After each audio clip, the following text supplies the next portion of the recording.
Hello dear, आपका जय YouTube channel पर स्वागत है। आज देखिए भी हम मॉडल पेपर 2 करेंगे क्लास 10 इंग्लिश वर्कबुक के लिए। आज ये लास्ट मॉडल पेपर है। हमने संपूर्ण वर्कबुक का हल उपलब्ध करवा दिया है। अगर आपने नहीं देखा है तो जरूर देखें। और अभी हमने कक्षा 10 के ग्रामर पोर्शन का भी स्टार्ट कर दिया है, तो आप चैनल को जरूर सब्सक्राइब करें और चैनल पर बने रहें। देखिए भी read the flowing passage and answer the question that follow. यहाँ पर एक पैसेज दिया गया है, इसके कुछ क्वेश्चन है, उनको इसके अंदर से चूज करके लिखना है। Has a snake ever coiled itself around any part of your body? A full blooded cobra? All of us fell silent. The question came from the homeopath. The topic come up when we are discussing snakes. क्या कभी सांप ने अपने आप को आपकी body के चारों तरफ भी लपेटा है? कोइल होता है लपेटना। एक full blooded cobra. All of us fail silent, हम सब क्या हो जाएंगे भी? साइलेंट हो जाएंगे। The question came from the homeopath, homeopath से ये प्रश्न उठ के आया है। द टॉपिक केम अप, ये टॉपिक उठा जब वी आर डिस्कसिंग स्नेक्स, जब हम स्नेक के बारे में बात करते हैं। वी लिसन अटेंटिवली, हम ध्यानपूर्वक सुनते हैं ऐसी बातें। As the doctor continued with his tale, doctor है वो ये कहानी आगे बढ़ाता है। It was a hot summer night, यह एक गर्मी की रात थी। अबाउट 10 o'clock, 10 बजे का समय था। I had my meal at the restaurant, मैंने रेस्टोरेंट के अंदर मेरा खाना खाया। And return to my room, मैं घर लौटा। I heard a noise from above as I open the door, जैसे ही मैंने दरवाजा खोला मैंने एक आवाज़ सुनी। The sound was familiar one, जो ध्वनि थी वो परिचित सी थी। वन कुड से, कोई कह सकता है, that was the rates and I was share the room, कोई ये कह सकता है कि मैं और चूहे उस कमरे में रहते थे। I took out my box of matches, मैंने माचिस की तिल्लियों का डब्बी निकाली या डब्बा निकाला। लाइटेड, और जलाया। The kerosene lamp on the table. The house was not electrified, घर में लाइट नहीं थी, विद्युतीकृत नहीं था वो। It was a small rented room, ये एक छोटा सा किराए का कमरा था। I had just setup medical practice, मैं मेडिकल प्रैक्टिस के लिए यहाँ पर रुका था। एंड माई अर्निंग वर मिगर, मिगर होता है बहुत कम, मेरी जो आय थी वो बहुत कम थी। I had about 60 rupees in my suitcase, मेरे सूटकेस में लगभग 60 रुपए थे। Along with some shirts, dhoti, कुछ शर्ट थी, धोती थी। I also possessed one solitary black coat, एक मेरे पास काला कोट भी था। Which I was then wearing, जो मैं उस समय पहने हुए था। आई टुक ऑफ होता है निकालना या उतारना। My black coat, white shirt and not so white vest and hung them up. I open the two windows, मैंने दोनों खिड़कियां खोली इन द कमरे में। It was an outer room, यह बाहर का कमरा था। With one wall facing the open yard, जो एक दीवार आंगन पर लगती थी। It had a tiled roof, उससे छत किसकी बनी हुई थी? टाइल से बनी हुई थी। With long sporting gables that rested on the beam over the wall. There was no ceiling, कोई अंदरूनी छत नहीं थी। सीलिंग क्या होती है भी? अंदर की छत। There was a regular traffic of rats to and fro from the beam, जो बीम था उस पर नियमित किसका यातायात था भी? चूहों का यातायात था, चूहे घूमते रहते थे। आई मेड माई बेड, मैंने मेरा बिस्तर लगाया। एंड पुल्ड होता है खींचना, it close to the wall, और मैंने जो बेड था उसको दीवार के नजदीक लेके गया।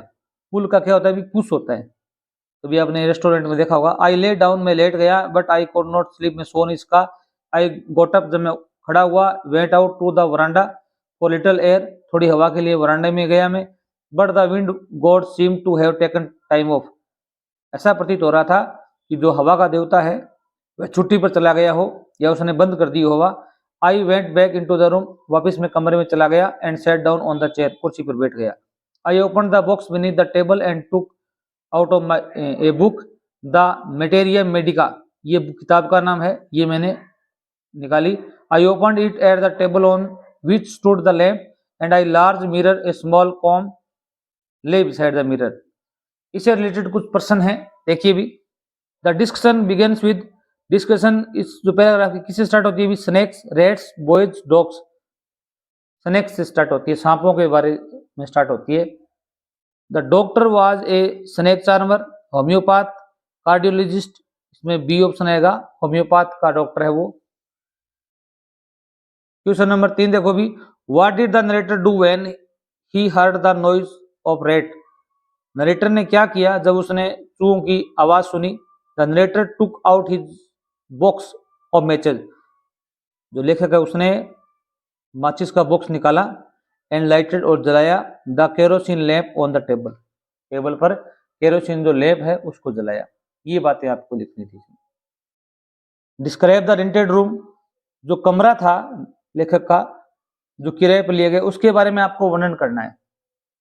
ये पैराग्राफ में दिया हुआ है, आप लिखोगे the rented room was a outer room, जो किराए का कमरा था वह एक बाहरी कमरा था, विद द वॉल, एक ऐसी दीवार थी, फेसिंग द ओपन यार्ड, जो आंगन में खुलती थी। It had a tiled roof with long sporting gables that rested on the beam, he open the 2 Windows in the room. ये आपको बातें लिखनी है। नेक्स्ट देखिए, right the similar word, similar क्या होता है? समानार्थी शब्द of the flowing word from the passage, ये शब्द दिया गया इसका समानार्थी शब्द या सिनोनिम्स इस पैराग्राफ में वो लिखना है आपको। क्विट, क्वाइट, क्या भी?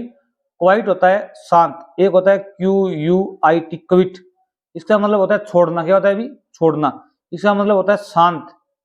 यहाँ पर एक पार्ट जो एक वर्ड आया था साइलेंट, क्या आया था भी? साइलेंट, इसका मतलब भी क्या होता है भी? शांति होता है। और क्वाइट का मतलब भी क्या होता है भी? शांति होता है।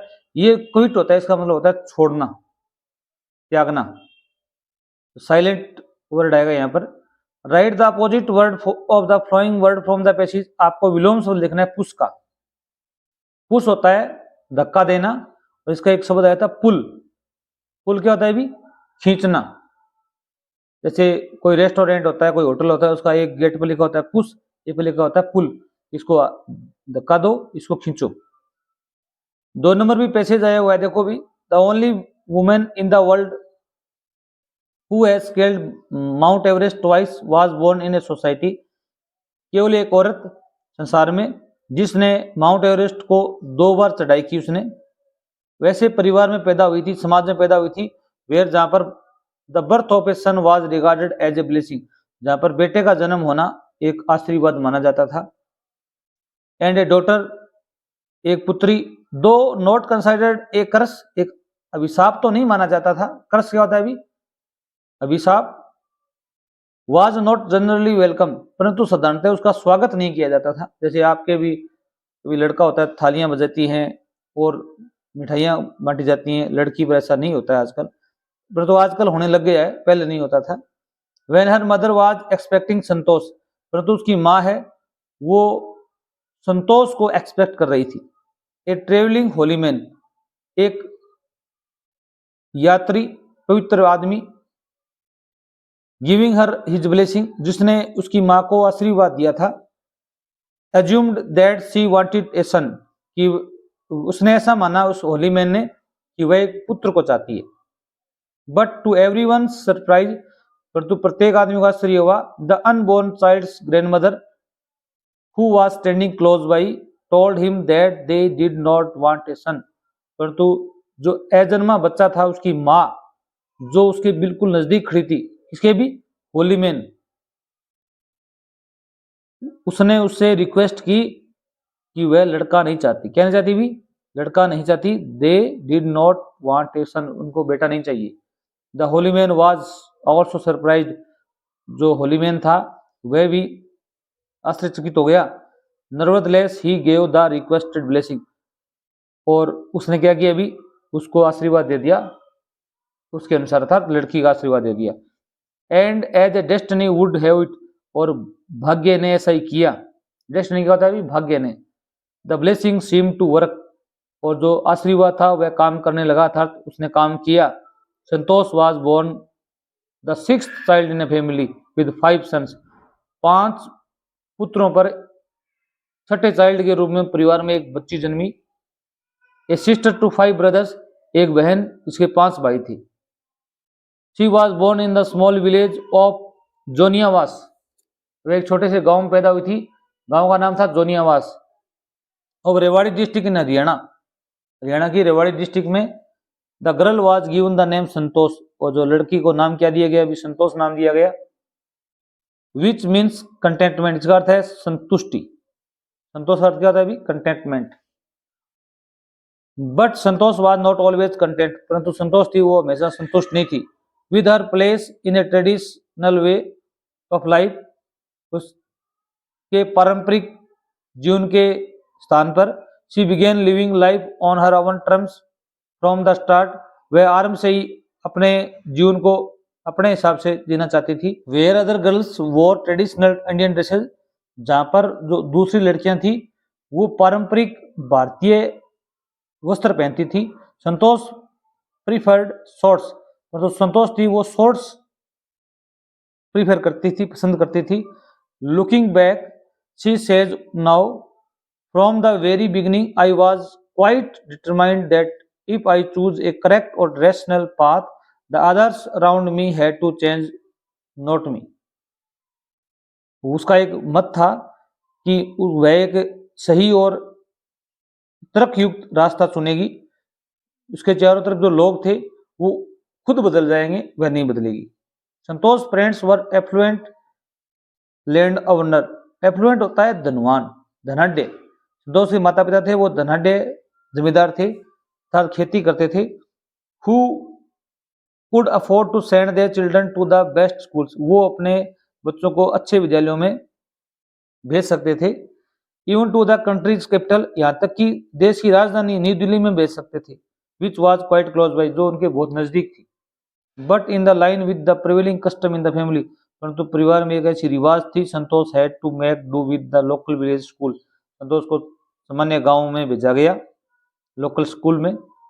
सो she decided to fight the system, इसलिए उसने उस सिस्टम से लड़ने की निश्चय किया।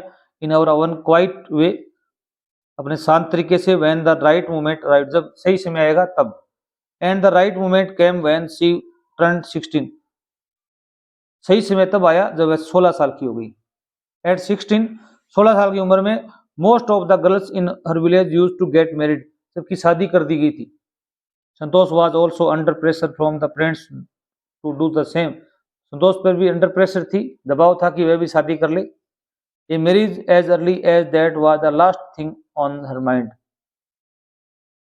शी थ्रेटन्ड हर पेरेंट्स, उसने अपने माता पिता को धमकाया। That she would never marry, वह शादी नहीं करेगी। If she did not get proper education, और उसको उचित शिक्षा नहीं मिलती है। शी लेफ्ट होम, वह घर छोड़ा उसने। And got herself enrolled in a school in Delhi, और दिल्ली में उसने अपने नामांकन दर्ज करवा दिया। इनरोल क्या होता है? भी नामांकन दर्ज करवाना, नाम लिखवाना। When her parents refuse to pay for her education, तो उसके माता पिता ने मना कर दिया कि वह शिक्षा के लिए पैसा नहीं देंगे। शी पोलाइटली इन्फॉर्म, उसने विनम्रता पूर्वक जवाब दिया, सूचना दी। Them of her plans to earn money by working part time of to pay her school fees, कि वह पार्ट टाइम जॉब करके स्कूल की फीस अदा कर देगी। Her parents then agreed to pay her for her education, फिर उसके माता पिता सहमत हो गई फीस अदा करने के लिए। अब देखो भी, संतोष वाज बोर्न इन, संतोष कहाँ पैदा हुई थी? हरियाणा, राजस्थान, पंजाब, दिल्ली। हरियाणा पैदा हुई थी। How many brothers did Santosh have, Santosh कितने बहन भाई थे? भी 5 बहन भाई थे, वह 6th चाइल्ड थी ना। At what age the Santosh go to Delhi for education, किस उम्र में संतोष दिल्ली चली गई थी? 15, 14, 16, 18, 16। How did she fight for her education, वह अपनी शिक्षा के लिए कैसे लड़ी हुई? She fought for her education that she threatened her parents, उसने अपने माता पिता को धमकी दी। That she would never marry if she did not get a proper education, और उसे उचित शिक्षा नहीं मिलती तो वह शादी नहीं करेगी, कभी भी शादी नहीं करेगी। इसमें आगे आप और भी लिख सकते हो कि वह दिल्ली में उसने इनरोलमेंट करवा दिया था। What was the custom which she did not like, क्या रिवाज थी, क्या रीति थी जिसको वह पसंद नहीं करती थी? आप इसमें लिखोगे girls were sent to local village school for education, लड़कियों को गांव के लोकल विद्यालय में शिक्षा के लिए भेजा जाता था। वाज द कस्टम, यही रिवाज थी। Which she did not like, वह उसे पसंद नहीं करती थी। इसमें आप वो भी लिख सकते हो शादी वाली बात कि 16 की उम्र में सभी लड़कियों की शादी हो जाती थी। ये अच्छा रहेगा इसका answer. What did she prefer to wear which was different? क्या चीज पहनना पसंद करती थी वो? इसमें आपका आंसर होगा she preferred to wear shorts। ऐसे शॉर्ट्स को जांघिया कहते हैं, जो कि अभी हाफ पैंट कह सकते हो आप। विच वाज डिफरेंट, वो क्या था, अभी थोड़ा अलग था। आजकल अभी वो नॉर्मल हो गया है, परंतु पहले के समय में ऐसा नहीं हुआ करता था। Right the similar word of the flowing word from the passage. आपको इसका एक सिमिलर वर्ड लिखना है। ट्रेडिशन, ट्रेडिशन होती है परंपरा, रिवाज, जो बहुत लंबे से चला आ रहा हो। इसका आपका आंसर होगा कस्टम। समानार्थी शब्द क्या है अभी? कस्टम। इसका मतलब भी क्या, अर्थ क्या है अभी? रिवाज है। राइट द अपोजिट वर्ड, विलोम शब्द लिखना है आपको of the flowing word from the passage. Poor, poor का मतलब होता है गरीब। वैसे तो रिच आ सकता था, परंतु इस पैराग्राफ में एक शब्द दिया हुआ है एफ्लुएंट। क्या दिया अभी? एफ्लुएंट, धनाढ्य। क्या दिया अभी? धनाढ्य। एक यहां प्रश्न रह गया था, what did her parents do for living. उसके माता पिता क्या करते थे? Those parents were affluent land owner. वो क्या थे अभी? बड़े जमींदार, धनाढ्य जमींदार थे। क्वेश्चन नंबर 3 देखो भी, write an email to principal.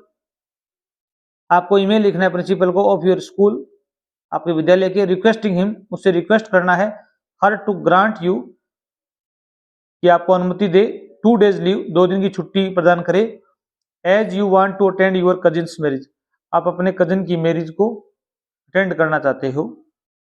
तो ईमेल लिखते हो, ईमेल में सबसे पहले फ्रॉम, ये जो पत्र है ये कहां से लिखा जा रहा है, फिर टू आएगा, फिर सब्जेक्ट आएगा, फिर सर मैडम आएगा। ये लिख कौन रहा है अभी? ये लिख तो रहा है रोहित। क्या लिख रहा है अभी? रोहित। तो आप ये यहां लिखोगे, ये लाइन है यहां लिखोगे ऊपर, रोहित 123@gmail.com। इसकी जीमेल आईडी लगानी है आपको रोहित की, ये यहां आएगा, इस जगह आएगी। और लिख इसको, टू किसको लिख रहा है अभी? ये विद्यालय के प्रिंसिपल को लिख रहा है, तो आप लिखोगे GSS, यहाँ पर कोई भी नंबर डाल दोगे आप, @gmail.com। ये लाइन आप यहाँ लिखोगे। ऊपर रोहित लिख रहा है, किसको लिख रहा है? प्रिंसिपल को लिख रहा है, तो फ्रॉम से आएगा। फिर सब्जेक्ट लिखोगे इसके नीचे, सब्जेक्ट क्या है अभी? लीव फॉर 2 days, 2 दिन की छुट्टी के लिए, 2 दिन की छुट्टी के लिए लिख रहे हो आप। फिर नीचे लिखोगे सर मैडम, सर या मैडम लिखोगे। इतना लिखने पर आपको लगभग 1 या 1.5 अंक मिलेगा। फिर लिखोगे विद ड्यू रिस्पेक्ट, बड़े आदर सम्मान के साथ, आई एम गौरव, मैं गौरव हूं या रोहित हूं। यहाँ पर आप क्या लिखोगे भी? रोहित लिखोगे, आई एम रोहित, मैं रोहित हूं, क्योंकि रोहित नाम दिया हुआ है। स्टूडेंट ऑफ 10th क्लास, 10वीं क्लास का विद्यार्थी, ऑफ योर स्कूल, आपके विद्यालय का। माई कजिन्स मैरिज इज ऑन 20 मार्च 2025। मेरे जो चचेरा भाई या बहन है उसकी शादी है वो 20 मार्च को है, 2025 को। I want to attend my cousin's marriage, मैं मेरी कजिन की जो शादी है उसको अटेंड करना चाहता हूं या उसमें शामिल होना चाहता हूं। सो इसलिए आई रिक्वेस्ट यू, मैं आपसे प्रार्थना करता हूं, to grant me 2 days leave, तो मुझे 2 दिन की छुट्टी देने की कृपा करें। आज लोगे थैंकिंग यू, धन्यवाद, यूअर्स ओबीडियंटली, आपका आज्ञाकारी, क्या नाम लिखोगे? रोहित। इस प्रकार लिखोगे।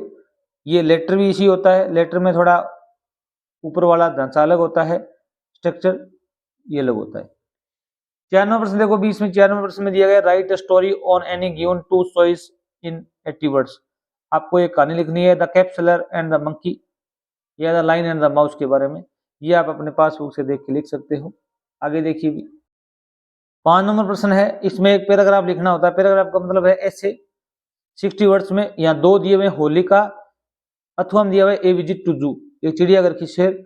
इसमें आप 10 लाइन्स या 12 लाइन्स लिख सकते हो, वो आप अपने पासबुक से लिख के देख के लिखोगे। आगे ग्रामर पोर्शन देखिए भी किस प्रकार हल करना है अपने को, कि choose the correct form of verbs. आपको वर्ब अप्लाई करनी है। 10 से रिलेटेड 4 प्रश्न आएंगे, 4 अंक के। Yesterday, see and I, a thrilling movie. अब यहाँ पर एक एडवर्ब दी गई है यस्टरडे, जो कि ये में बताती है ये पास्ट की घटना है कोई। तो पास्ट में क्या आता है अभी? वर्ब की सेकंड फॉर्म यूज की जाती है, विल नहीं आ सकता, हैड सीन, सी नहीं आ सकता। तो यस्टरडे आने पर वर्ब की सेकंड फॉर्म आती है, सी की सेकंड फॉर्म क्या होती है भी सा। तो ए ऑप्शन यहाँ पर आपका क्या होगा भी राइट होगा। ही इफ यू वेट, वह आएगी यदि तुम इंतजार करते हो। अब यहाँ पर देखो भी इफ वाला सेंटेंस है, ये कंडीशनल सेंटेंस है। यहाँ याद रखना अगर इफ आता है उसके बाद वाले सेंटेंस में वर्ब की फर्स्ट फॉर्म आती है, तो इधर वाले सेंटेंस में विल या सेल प्लस में वर्ब की फर्स्ट फॉर्म आएगी, वर्ब की फर्स्ट फॉर्म आएगी, ये इसका सूत्र है। अगर यहाँ पर सेकंड फॉर्म आती है, यहाँ पर वुड और शुड आएगा। ठीक है, तो यहाँ पर वर्ब की फर्स्ट फॉर्म है, तो यहाँ पर विल कम आएगा, क्या आएगा भी विल कम आएगा, ये याद रख लेना। अगर वाक्य में इफ आता है, इसके जो आगे वाला वाक्य है उसमें वर्ब की फर्स्ट फॉर्म आती है, तो यहाँ पर विल सेल प्लस में वर्ब की फर्स्ट फॉर्म आएगी। अगर यहाँ पर वर्ब की सेकंड फॉर्म आती है तो वुड, विल का वुड हो जाएगा, सेल का शुड हो जाएगा, वर्ब की फर्स्ट फॉर्म रह जाएगी। ये नोट कर लेना आप, कई बार आता है ऐसा। I met him when he the street. अब देखो भी यहाँ पर वर्ब की कौन सी फॉर्म है अभी सेकंड फॉर्म है, और वाक्य के मध्य में क्या है अभी व्हेन आया हुआ है। जब किसी वाक्य के मध्य में व्हेन आ जाए या व्हाइल आ जाए या एज आ जाए, तो इनके एक तरफ क्या होती है वर्ब की सेकंड फॉर्म आती है, तो एक तरफ क्या होता है अभी पास्ट टेंस ही आएगा। हो सकता है वाक्य अगर कार्य चालू है तो वाज वर आईएनजी आएगा, नहीं तो वर्ब की सेकंड फॉर्म आएगी। अब देखो भी जब मैं उससे मिला, वह गली में या गली को क्रॉस कर रहा था, पार कर रहा था, तो यहाँ पर क्या है अभी इज तो आ नहीं सकता, यहाँ पर वॉज क्रॉसिंग आएगा, क्या आएगा अभी वॉज क्रॉसिंग आएगा। लगभग 90% क्या होता है अभी वैन वाला जो सेंटेंस होते हैं तो यहाँ पर वर्ब की सेकंड फॉर्म आती है, तो यहाँ पर वाज वर आईएनजी आता है, क्योंकि एक कार्य चालू रहता है, दूसरा अचानक घटित हो जाता है। कई बार जैसे एज का प्रयोग होता है, दोनों तरफ सेकंड फॉर्म आती है। जैसे ही मैंने कमरा खोला, सांप देखा, इसमें दोनों ही तरफ सेकंड फॉर्म आएगी। या जैसे मैंने बल्ब स्विच ऑन किया, लाइट आ गई, ये दोनों काम अचानक होते हैं, तो वहां पर क्या आता है वर्ब की सेकंड फॉर्म आती है। इसमें कार्य एक चालू है, एक अचानक हो गया। When they realized that they had been fooled, जब उनको ये महसूस हुआ कि उनको मूर्ख बनाया गया है, they back, वे पीछे हट गए, वे पीछे हट गए। अब देखो यहाँ पर when वाला सेंटेंस है, यहाँ पर वर्ब की सेकंड फॉर्म आई हुई है, यहाँ पर हैड प्लस में वर्ब की थर्ड फॉर्म आई हुई है, यहाँ पर पास्ट टेंस ही आएगा। हैव नहीं आ सकता, हैड रस्ट नहीं आ सकता, हेड रस्ट हेड के बाद में थर्ड फॉर्म आती है तो ये भी नहीं आ सकता, यहाँ पर रस्ट आएगा, बी वर्ब की सेकंड फॉर्म यूज होगी।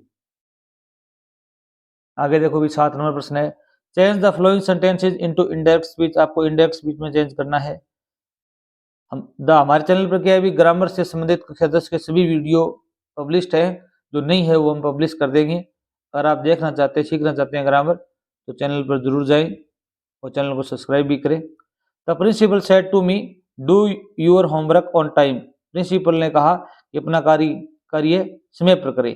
अब ये क्या है अभी इंपेरेटिव सेंटेंस है, क्योंकि यहाँ पर प्रश्नवाचक चिन्ह नहीं है ना, ये डू से स्टार्ट हो रहा है, तो ये डू यहाँ पर हेल्पिंग वर्ब नहीं, वर्ब है, क्या है अभी वर्ब है। याद रखना यहाँ पर प्रश्नवाचक चिन्ह आता तो ये हेल्पिंग वर्ब होती। अब देखो भी इसमें क्या दिया गया, अभी प्रिंसिपल ने सलाह दी है कि आपका जो गृह कार्य है वो समय पर करो, या ऑर्डर दिए। The principal said to change होगा किसमें भी एडवाइज्ड में, एडवाइज्ड मी। तो प्रिंसिपल एडवाइज्ड मी दोनों वाक्यों को जोड़ने के लिए किसका प्रयोग करेंगे भी टू का प्रयोग करेंगे, क्योंकि इंपेरेटिव सेंटेंस में टू आता है। डू का क्या आएगा भी डू आएगा। यूर चेंज होगा मी के अनुसार, ये सेकंड फॉर्म है प्रोनाउन की, ये भी इसकी सेकंड फॉर्म क्या होती है अभी माई होती है। Homework on time.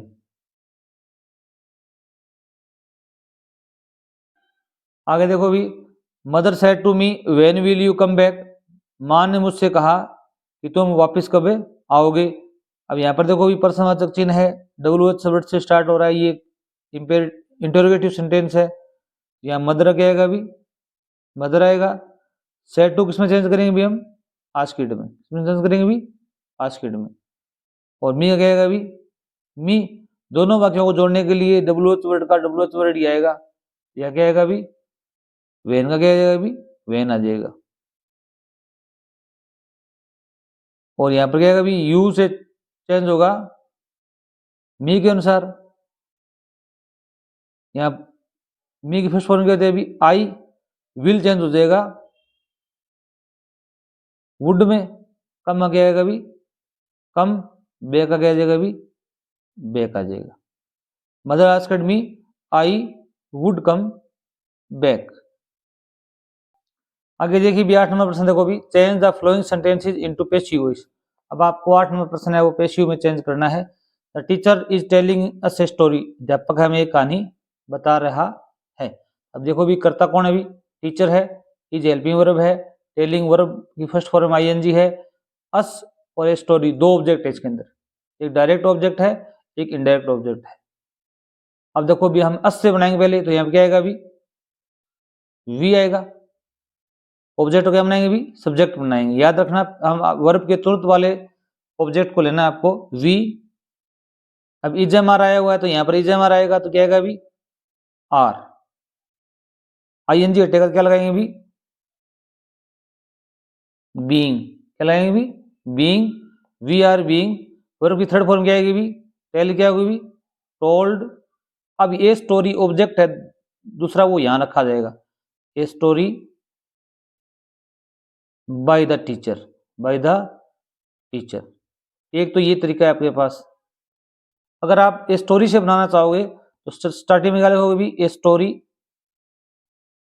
फिर हेल्पिंग वर्ब इजएमआर में क्या आएगा अभी, इज, फिर आईएनजी जुड़ेगा तो क्या होगा अभी, हटेगा तो being told, a story is being told to us. यहां पर ध्यान रखना कि टू अस आएगा, यहां पर टू या फोर जरूर लगेगा, इसलिए याद रखना आप यहां पर जो प्रोनाउन दिया हुआ हो उससे ही बनाने की कोशिश करना, वरना आप टू और फोर में यहां गलती कर सकते हो। Story is being told to us by the teacher, by the teacher, ये आएगा। ठीक है। अब 2 नंबर देखो भी, I have built a wooden house. यहाँ पर आई करता है, हैव हेल्पिंग वर्ब है, ये वर्ब की थर्ड फॉर्म है, ए वुडन हाउस, ये क्या है, सब्जेक्ट है, क्योंकि हाउस इसमें मेन वर्ड है, ये एडजेक्टिव है। तो पहले क्या आएगा अभी, ए वुडन हाउस। यहाँ पर हैज आएगा तो यहाँ पर भी हैज आएगा, तो यहाँ पर क्या आएगा अभी, एक ही घर है तो हैज आएगा। फिर अपनी तरफ से क्या लगाना पड़ेगा, पैसिव में भी बीन लगाते हैं, हैज हैव हैड के बाद में क्या लगाते हैं, भी बीन लगाएंगे, बीन। थर्ड फॉर्म की थर्ड फॉर्म आएगी built, built by, I change हो जाएगा मी में। क्वेश्चन नंबर 9 देखो भी, rewrite the flowing sentences using correct singular और प्लूरल फॉर्म ऑफ वर्ब्स। आपको यहाँ पर केवल सिंगुलर और प्लूरल वर्ब ही भरनी है। ये सब्जेक्ट वर्ब कनकॉर्ड से संबंधित है। हमारे चैनल पर अभी हमने इसका संपूर्ण वीडियो पब्लिश किया है, वो जाके आप देखोगे तो आपकी गलती नहीं होगी। 2 नंबर इसमें आपके पक्के आएंगे। He along with his friends were going to the party. अब यहाँ पर देखो भी एक करता तो ये है, और यहाँ पर अलॉन्ग विद जुड़ा हुआ शब्द है, और यहाँ पर हिज फ्रेंड्स है। यहाँ पर जो क्रिया आई है वो वर लगा रखा है। याद रखना अलॉन्ग विद से अगर दो सब्जेक्ट जुड़े हुए हों तो जो क्रिया है वो पहले वाले कर्ता के अनुसार आएगी। तो यहाँ पर ही के अनुसार क्या आएगा भी, वो जाना चाहिए। यहाँ क्या लोग ही लिखोगे, अलॉन्ग विद हिज फ्रेंड्स, यहाँ वो जाएगा, क्या आएगा भी, वो जाएगा। ये वो हिज फ्रेंड्स के अनुसार नहीं आकर ही के अनुसार आता है। ये बहुत मोस्ट इंपोर्टेंट है, याद कर लेना। Going to the party. 2 number देखिए भी, time and tide waits for none. अब यहाँ पर देखो भी टाइम और टाइड जो सब्जेक्ट है वो एक ही चीज को दर्शाते हैं, समय। तो यहाँ पर क्या है भी, यहाँ पर सिंगुलर क्रिया आएगी, ये सेम का सेम आप यहाँ पर लिख दोगे। वेट्स क्या आएगा भी, वेट्स आएगा। जैसे कहते हैं 2 and 2 makes 4, 2 और 2 कितने होते हैं भी, 4 होते हैं। तो वहां पर भी क्या आएगा, वर्ब की फर्स्ट फॉर्म एस या ईएस आएगा। जैसे slow and study wins the race, हमने वर्कशीट में किया था पीछे। आगे देखो भी 10 नंबर क्वेश्चन देखो भी, frame the equation of the given sentence, आपको क्वेश्चन क्रिएट करना है, बनाना है। She wished me morning with A happy face, उसने मुझे एक खुशी चेहरे से मॉर्निंग विश किया। अब यहां पर देखो उसने कैसे विश किया, तो हाउ से प्रश्न बनेगा, तरीका बताना है अपने को कि उसने अपने को गुड मॉर्निंग है वो कैसे विश किया है, तरीका बताना है अपने को। तो ही हाउ, यहां पर सेकंड फॉर्म वर्ब की है तो यहाँ पर क्रिया क्या आएगी भी, डिड आएगी।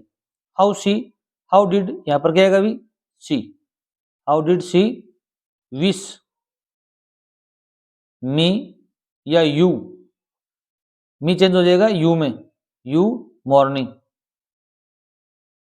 प्रश्न ये पूछा जाएगा कि उसने तुम्हें मॉर्निंग कैसे विश किया, मॉर्निंग का मॉर्निंग आ जाएगा, उत्तर आएगा विद ए हैप्पी फेस, खुशी चेहरे के साथ में, दुखी चेहरे के साथ में, नाराजगी से, ये तरीका है विश करने का।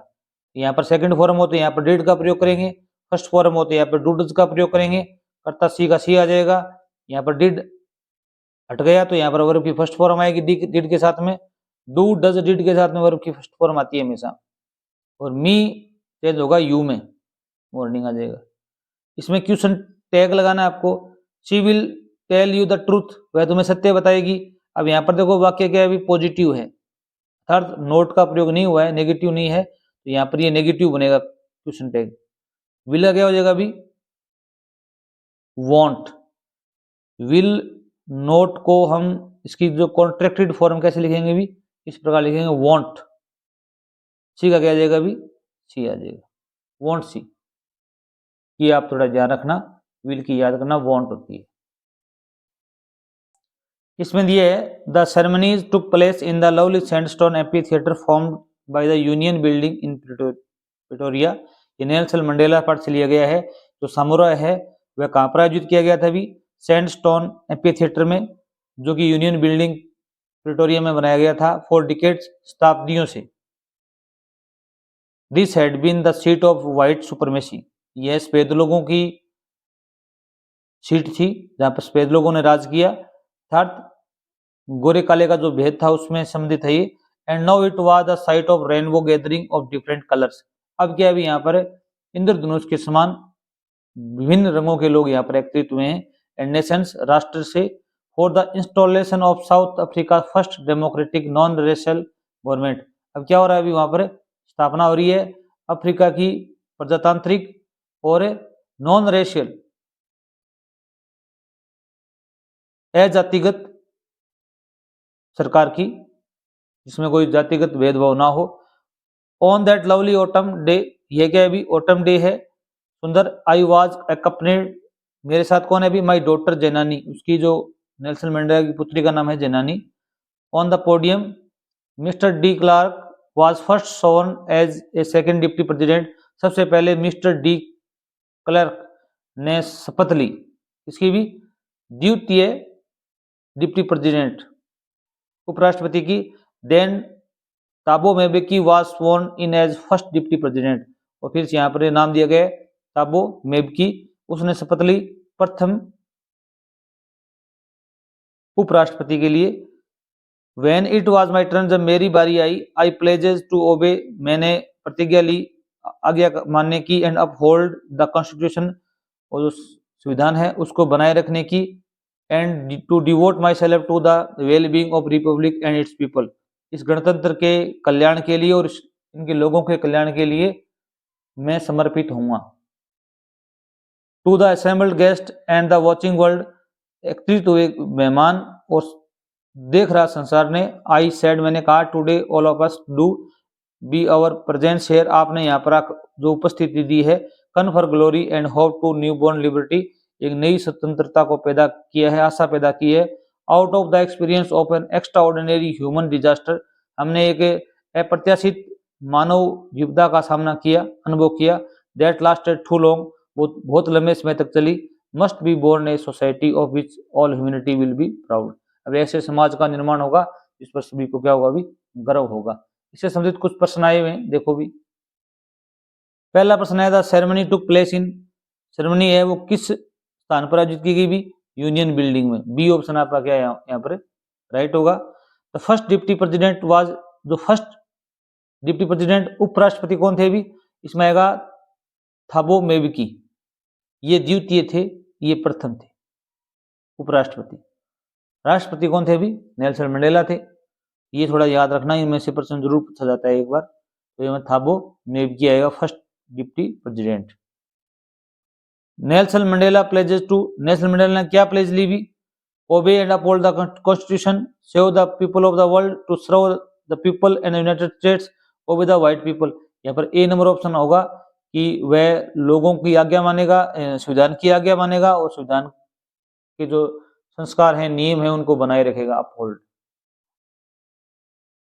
आगे देखिए भी 4 नंबर प्रश्न है, which ceremony is being celebrated in the above passage, किस प्रकार का उत्सव यहाँ पर आयोजित किया गया था? आप लिखोगे inauguration of south Africa first democratic non racial government ceremony is being celebrated. South Africa के प्रथम प्रजातांत्रिक और बिना जातिगत सरकार उत्सव था, उसके उद्घाटन समारोह का यहाँ पर आयोजन किया गया था। इनॉग्रेशन होता है उद्घाटन। हुई जेनानी, जेनानी कौन थी भी? जेनानी नेल्सन मंडेला की पुत्री थी, तो आप लिखोगे Zenani is Nelson Mandela's daughter. Zenani is Nelson Mandela's daughter, Nelson Mandela की पुत्री थी। अब देखो, from the above passage find a word similar in the meaning freedom. आपको फ्रीडम शब्द का एक समानार्थी शब्द इस पैराग्राफ में आया हुआ है, वो आपको चूज करना था। यहाँ पर क्या है? लिबर्टी आया हुआ है। क्या है अभी? लिबर्टी। इसका मतलब भी क्या होता है भी? स्वतंत्रता होता है। आगे देखो, एक और पैसेज आया हुआ है, Midge and I remained in London for nearly a month. Midge और मैं लगभग 1 महीने के लिए लंदन में रहे। He would play for hours, वह घंटों तक खेलता रहता था। With a selection of toys, चुने हुए खिलौने, ping pong balls, marbles, rubber fruit, and a terrapin shell that had brought back from the native marshes. Marshes होती है दलदल, जो कि मैं दलदल से वापस आते समय लाया था। With the ping pong ball he invented a game of his oven. Ping pong ball के साथ में उसने अपना खुद का ये गेम स्टार्ट कर दिया था, खोज कर ली थी। Which could keep him engrossed for half an hour at a time. वह लगभग आधे घंटे तक उसके साथ में खेलता रहता था। ये सूटकेस दैट, एक suitcase that I had taken to Iraq, जो मैं इराक से लाया था, had become damaged on the journey home, रास्ते में वह क्षतिग्रस्त हो गई थी। So that the lid of when closed, जब उसे बंद किया जाता था तो उसका जो ढक्कन है, रिमेन्ड एट ए स्लोप, तो वो एक ढाल के रूप में रह जाता था। From one end to other, एक एंड से दूसरे एंड तक एक ढाल बन जाती थी। Midge discovered that he placed the ball on the high, Midge है उसने एक खोजबीन की, उस बॉल को वह ऊपरी हिस्से पर रखता, and it would run down, वह नीचे लुढ़क के आती, the length of the suitcase, suitcase की लंबाई के अनुसार। He would dash around to the other end to ambush its arrival, वह जब वह पहुंचती उसको जब्त कर पकड़ लेता, दौड़कर वहां तक पहुंच जाता। Crouching to spring up and take it by surprise, grab it and trot up with it to high and once more, फिर दोबारा उसको फेंकता और दोबारा फिर इसी प्रकार वह खेलता रहता। Midge and I remained in London for nearly, Midge और जो कवि है वो कितने समय तक वहां पर रहे थे भी? ए मंथ, 1 महीने के लिए। Midge invented a new game with a ping pong ball से, उसने एक नए गेम की खोज की उनकी, क्या था वो भी? Ping pong ball. The suitcase was taken to, कहां से लाई गई थी टेकन? इराक से लाई गई थी सूटकेस। कहां से लाई गई थी भी? इराक से। क्वेश्चन नंबर 4 देखो भी, how did Midge spend his time in London, Midge है वो अपना समय लंदन में कैसे बिताता था? आप बताओगे। मिज स्पेंड हिज टाइम, मिज अपना समय बिताता था in London playing with toys, खिलौनों के साथ खेलकर, रबर बॉल फ्रूट के साथ में, मार्बल्स के साथ में, and ping pong balls. He also enjoyed playing in the water, वह पानी में खेलने का आनंद भी लेता था। आगे है what game did Mizo invent, मिज ने कौन से गेम का आविष्कार किया था? आप बताओगे with the ping pong ball, किसे भी पिंग पोंग बॉल है उससे उसने एक क्या किया था भी, he invented a game of his own, of his own. आगे लिख सकते हो विच, जो कि could keep him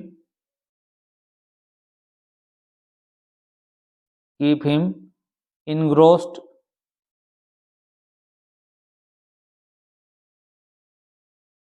for up to half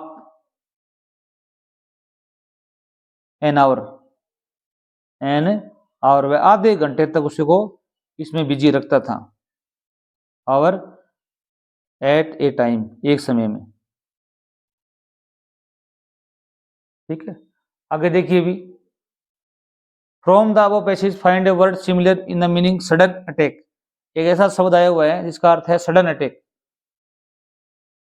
इसमें आया था एम्बुश, AMBUSH, एम्बुश। इसका मतलब भी क्या होता है? भी सडन अटैक होता है। यहाँ पर आया हुआ है, ये रहा ये शब्द। एक ऐसा प्रश्न जरूर आएगा आपके सब इसे संबंधित। आगे देखो भी, answer the following question in 20-30 words, 20 और 30 शब्दों में आपको इनके आंसर देने हैं। पहला प्रश्न देखो, why was the pilot happy when he was flying alone to England. Pilot खुश क्यों था जब वह अपनी जहाज को इंग्लैंड की तरफ उड़ा रहा था या इंग्लैंड की तरफ वह जा रहा था? ये प्रश्न एक बार पूछा गया है, दोबारा एग्जाम में आ सकता है। तो आप लिखोगे the pilot was happy, pilot खुश था, व्हेन जब he was flying alone to England, जब इंग्लैंड की तरफ उड़ान भर रहा था, बिकॉज क्योंकि, ही वॉज एक्साइटेड वह उत्तेजित था, टू बी होम घर पहुंचने के लिए, विद हिज फैमिली अपने फैमिली के साथ में, enjoy a big English breakfast और वह एक इंग्लिश ब्रेकफास्ट का आनंद भी लेना चाहता था। यहाँ पर इस प्रकार लिखोगे आप, and enjoy a big English breakfast. Next देखिए, what punishment did mister Keesing give to Anne Frank. Mister Keesing ने एने फ्रैंक को क्या पनिशमेंट दिया था भी? ये प्रश्न भी अच्छा है, आ सकता है। उसने क्या दिया? एक्स्ट्रा होमवर्क दिया था। आप लिखोगे मिस्टर किसिंग, डिड रटेगा तो गिव सेकंड फॉर्म आ जाएगी, gave extra homework, extra homework दिया था to Anne Frank as a punishment, एक पनिशमेंट के रूप में, because she was talkative in English class, वह क्लास में बहुत बातूनी थी, वह बहुत बातें करती थी, तो उसको सजा के रूप में क्या दिया था भी? एक्स्ट्रा होमवर्क दिया था। 3 नंबर प्रश्न देखो भी, what are the various adventure sports available in Coorg. Coorg के अंदर कौन कौन से साहसिक खेल उपलब्ध थे भी? आप बताओगे the various adventure sports available in Coorg are. यहां से लिखोगे the various adventure sports available in Coorg, फिर आर का आर यहां आर लिखोगे।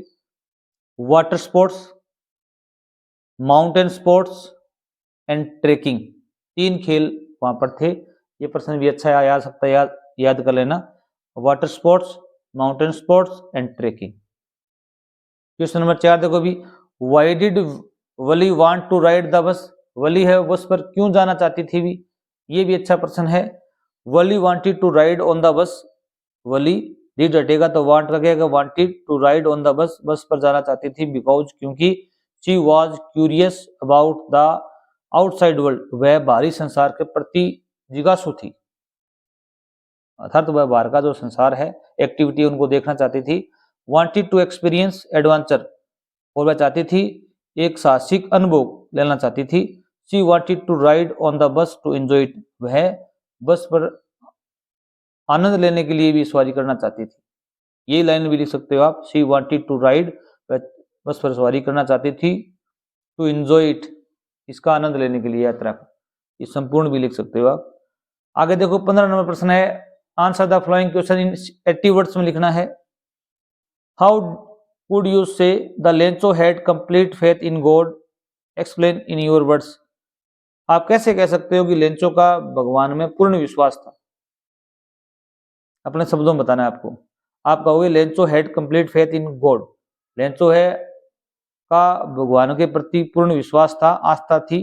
बिकॉज क्योंकि ही बिलीव्ड, वह विश्वास करता था, दैट की गॉड वुड हेल्प हिम, भगवान उसकी सहायता करेगा, एंड हिज फैमिली, और उसके परिवार की सहायता करेगा, व्हेन जब दे वर इन नीड, जब वे आवश्यकता में होंगे, जरूरत में होंगे, नीड में होंगे। पहला इसमें दिया गया, firstly he wrote a letter to God, उसने भगवान को पत्र लिखा, फॉर हेल्प, इसलिए भी सहायता के लिए। He believed that God's eyes saw everything, उसका विश्वास था कि भगवान की आंखें सबको देखती हैं, सबको देखती हैं। आगे देखिए भी क्वेश्चन नंबर 2 है, explain why Gautam Buddha left his home to seek enlightenment. ये अच्छा प्रश्न है। गौतम बुद्ध ने एनलाइटमेंट को खोजने के लिए घर को क्यों छोड़ा, घर को क्यों छोड़ा, आप बताओगे। अर्थात ज्ञान प्राप्ति के लिए घर को क्यों छोड़ा। Gautam Buddha left his home to seek enlightenment because, क्योंकि ही फाइनली विटनेसेड, उसने अंततः देखा था, किनको देखा था अभी, द ट्रूथ, सत्य देखा था उसने, ऑफ ओल्ड एज, बुढ़ापे का सत्य या वृद्धावस्था का सत्य, सिकनेस, बीमारी, एंड डेथ, मृत्यु। उसने 3 चीजों को देखा था, उनसे वह क्या हुआ था, भी प्रभावित हुआ था। And is so despondent that, वह इतना प्रभावित हुआ या निराशा हुआ, that he leaves his home, उसने अपना घर छोड़ दिया, एंड फैमिली, परिवार को, in order to became a monk, एक सन्यासी बनने के लिए। जब ये प्रिंस के रूप में बुद्ध बाहर निकले, उन्होंने एक तो देखा था ट्रूथ ऑफ ओल्ड एज, एक देखा था सिकनेस मैन, एक डेथ। उनको देखकर वह इतना प्रभावित हुआ कि उसने एक सन्यासी बनने का निर्णय ले लिया। 16 नंबर प्रश्न देखो भी, answer the following question in 40 words, 40 शब्दों में उत्तर देना है। What type of a person is Natalya, Natalya किस प्रकार की व्यक्ति थी। ब्रीफली एक्सप्लेन हर करेक्टर, आपको उसका करेक्टर लिखना है। ये प्रश्न बहुत मोस्ट इंपोर्टेंट है। इसमें लोमो, नतलाया और चोबोको 3 व्यक्ति हैं, एक का करेक्टर स्केच पक्का आएगा, आप तीनों को याद कर लेना। नतलाया का सबसे मोस्ट है, लोमो का भी अच्छा है। नतलाया इज ए गुड हाउसकीपर, नतलाया है वो एक अच्छी हाउसकीपर थी। नॉट बैड लुकिंग, और बद्दी भी नहीं दिखती थी। एंड वेल एजुकेटेड, और शिक्षित भी थी। शी सीक्रेटली लव्स लोमो, वह लोमो से चुपके से प्यार करती थी। शी इज ग्रीडी, वह लालची थी, क्या थी, लालची थी। एंड शॉर्ट साइटेड, वो जल्दी झगड़ालू प्रवृत्ति की थी। She is short tempered as well, she is a strong willed, मजबूत इच्छा शक्ति की थी उसमें। एंड ए प्रैक्टिकल लेडी, और एक व्यवहारिक औरत भी थी। ये बातें आप इसकी लिख सकते हो, इसकी विशेषताएं लिखनी थी आपको। क्वेश्चन नंबर 2 देखो भी, how does Natalya react when she comes to now that Lomov had come to propose her. Natalya ने किस प्रकार प्रतिक्रिया व्यक्त की जब उसे पता चला कि लोमो है वो आप उसको शादी का प्रस्ताव लेके आया था, प्रपोज करने के लिए आया था। कैसा रिएक्ट किया था उसने भी, आप इसमें लिखोगे व्हेन नतलाया कम्स टू नाउ, जब नतलाया को ये पता चला दैट की लोमो हैड कम टू प्रपोज, लोमो है उसे प्रपोज करने के लिए आया था। शी रिएक्ट्स विद शॉक, उसको एक झटका सा लगा था। रिग्रेट, उसने बहुत बड़ा दुख व्यक्त किया, अर्थात वह रोई। एंड हिस्टेरिया, हिस्टेरिया एक रोग होता है, चक्कर आ जाना इस टाइप से। शी इमीडिएटली अर्जिंग, अर्ज होता है प्रार्थना करना, उसने प्रार्थना की हर फादर, अपने पिताजी से, टू ब्रिंग लोमो बैक, की लोमो को तुरंत ही वापस लेके आओ। इवन क्राइंग, और रोने लगी जोर जोर से। एंड थ्रेटनिंग टू डाई, वो धमकाने लगी कि मैं मर जाऊंगी, इफ ही इजंट रिटर्न, अगर वह नहीं लौटा तो। इस प्रकार की उसने रिएक्शन, प्रतिक्रिया व्यक्त की थी। फर्स्ट फ्लाइट है, पोएट्री है, उससे लिया गया है ये 17 नंबर प्रश्न। यहाँ पर दिया गया है, the trees inside are moving out into the forest, जो पेड़ हैं घर के अंदर हैं वो जंगल की तरफ जा रहे हैं। The forest that was empty all this days, इन दिनों में जंगल क्या हो गए अभी, खाली हो गए, डिफोरेस्टेशन हो गया है।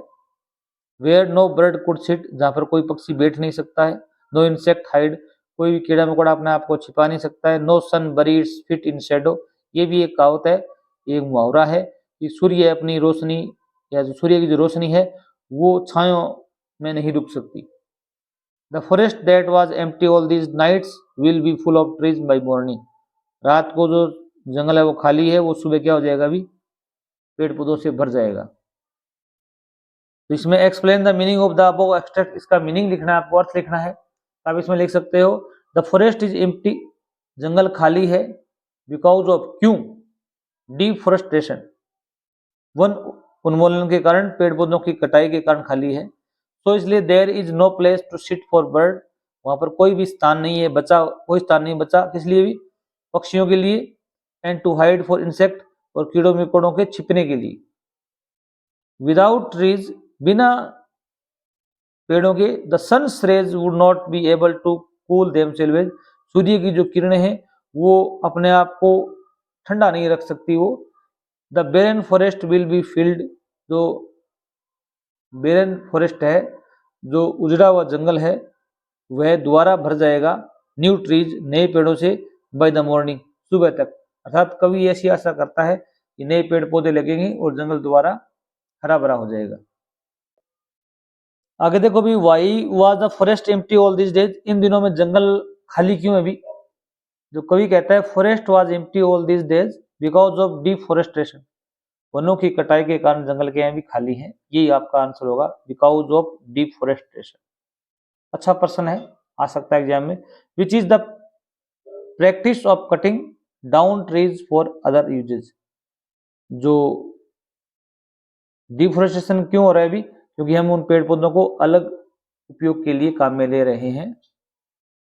आगे देखो भी, the true chameleon is small, एक जो कैमेलियन होता है वो क्या होता है, भी छोटा होता है। A lizard sort of thing, एक प्रकार की छिपकली होती है।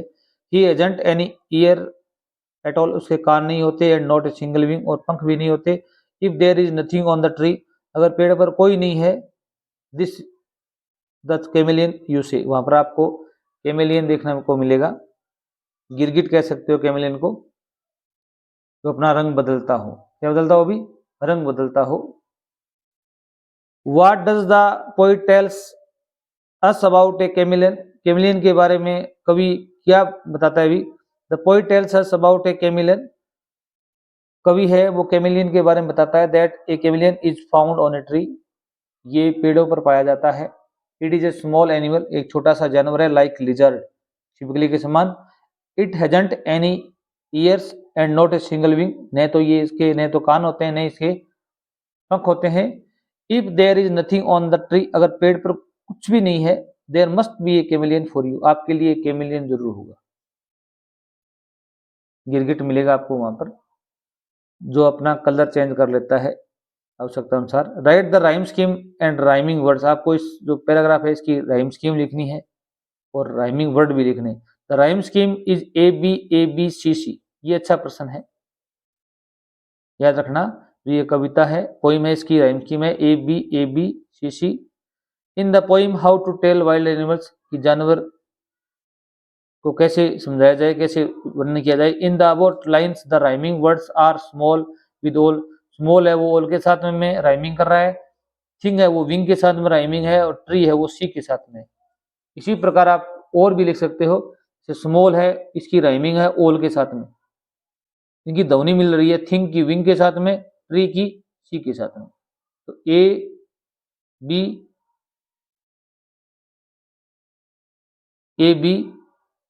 सी सी। आगे देखो भी, why did ब्लिंडा cry for help, ब्लिंडा है वो हेल्प के लिए क्यों चिल्लाई हुई। ब्लिंडा क्राइड फॉर हेल्प बिकॉज, क्योंकि शी वॉज टेरिफाइड, वह डरी हुई थी, by the site of A pirate, जो समुद्री डाकू थे उनके दृश्य से, who had entered her room, वह उसके कमरे में घुस गया था। ये आप अच्छा प्रश्न है, एक बार आया हुआ भी है, मोस्ट है, याद रखना। What do fire and ice symbolise in the poem fire and ice? Fire and ice जो पोइम है उसमें फायर और आइस किसका प्रतीक है? ये भी अच्छा प्रश्न है।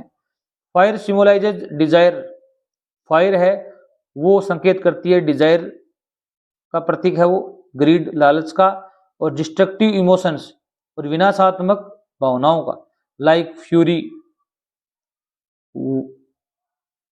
व्हाइट। आइस है वो रिप्रेजेंट किसको करती है भी? हेटर्ड घृणा को, oldness, indifference and lack of feeling. अच्छा प्रश्न है, ये आ सकता है, ध्यान रखना। क्वेश्चन नंबर 3 देखो भी, what message do you get from the poem A tiger in the जू? ए टाइगर इन द जू कविता से आपको क्या मैसेज मिलता है भी? The poems a tiger in the zoo conveys the message, कविता है वो मैसेज देती है that animals should be free, जानवरों को आजाद कर देना चाहिए, to live in their natural habitat, ताकि वो अपने प्राकृतिक आवास या निवास में रह सकें, एंड नॉट इन कैप्टिविटी, नहीं कि वो कोई कि पिंजरे में या जाड़ में फंसे रहें।